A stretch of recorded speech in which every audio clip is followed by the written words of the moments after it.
আমরা আর পারছি না, সত্যি আর নিতে পারছি না। ধ্বংসস্তূপের সামনে দাঁড়িয়ে কেঁদে ওঠা এই ফিলিস্তিনির হাহাকারই এখন পুরো গাজার বাস্তবতা। সবাই যখন গভীর ঘুমে, তখনই হঠাৎ বেজে ওঠে ফোন। ওপাশ থেকে ইসরায়েলি বাহিনীর হুমকি, ঘর খালি করো, এখনই হামলা হবে। বাচ্চাগুলোকে কোলে নিয়ে পরনের কাপড়টুকু সম্বল করে নিঝুম অন্ধকারে রাস্তায় নেমে আসে সবাই।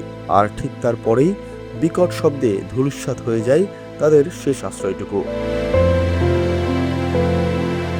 শীতের রাতে গায়ের কম্বলটাও সাথে আনতে পারেনি কেউ। কাগজে কলমে যুদ্ধবিরতির কথা বলা হলেও বাস্তবে এই অসহায় মানুষগুলোর কান্না থামেনি।